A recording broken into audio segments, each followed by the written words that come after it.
دووەمیان لە ئیسلامدا نابێت بە ناوی دینداریەوە واز لە کار و کاسبی بێنی. کەسێک بڵێ من بۆ عیبادەت و خواپەرستی خۆم یەکلایی کردوتەوە بەڵکو خەڵک خێرم پێ بکەن، ئەمە لە دینی ئێمەدا نییە.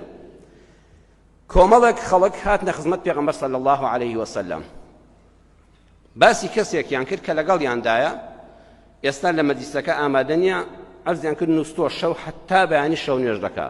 ئەی پێغەمبەری خوا صلی الله عليه وسلم، ئەو پیاوە جێگەی سەرسوورمانە، بەڕاستی بۆ خوا یەکلایی بووەتەوە، شەو حتا بەیانی شەو نوێژ دەکا.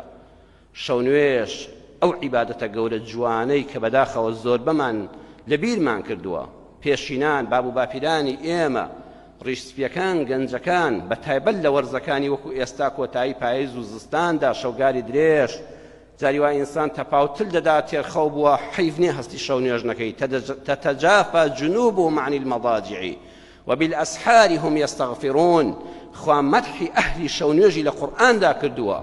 عليكم بقيام الليل، پێغەمبەر صلی الله عليه وسلم فەرموویەتی وەسیەتتان لێبێ هەستن شەو نوێژ بکەن، بەڵام شەو نوێژ شەر نییە تۆ هەر شەو نەخەوی، کاکە سەعاتەکەت مۆبایلەکەت تەوقیت کە چارەگێکی بمێنێ بۆ بانگی بەیانی هەستە، ئەو چارەگە دوور کە شەو نوێژیش بکەیتەوە لە ئەهلی شەو نوێژ حیسابی، جەستەیەکی ساغ، دڵێکی خۆش لە ڕیزی شەو نوێژکەراندا لەو کاتانەدا کە دوعا قبوڵ دەبێتەوە بە ئاگای، ئەمجا ئامادەی بچی بۆ مزگەوت بۆ نوێژی بەیانیەکەت.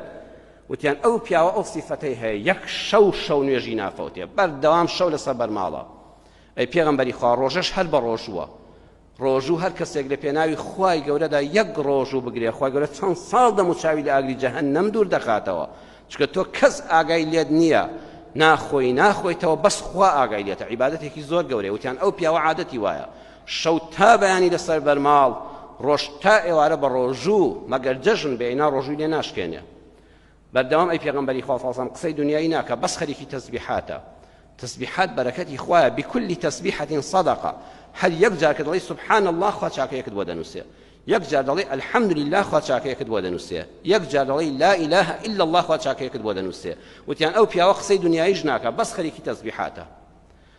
چاوەڕێ بوون پێغەمبەری خوا صلی الله علیه و سلم ستایشی بکە، بەڵام پێغەمبەری خوا فەرمووی ئەی ئەخر پیاوێک شەو هەر نەخەوێت دیارە ڕۆژ دەخەوێت، بۆ ئینسان بێخەو نابێ.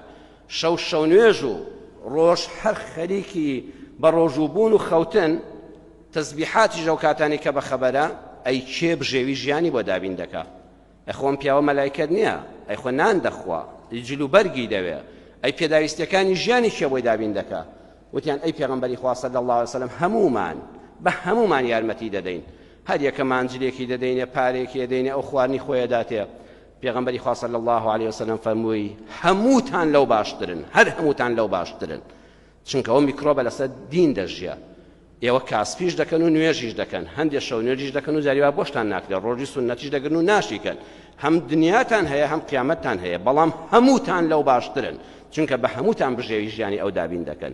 وێ لە دینی ئێمەدا نابێت ڕزق و ڕۆزی خۆت بە سوالکردن بە ناوی دینەوە لەسەر خەڵک بێت، نابێت بە ناوی دینداری و واز لە کار و کەسابەت بێنی.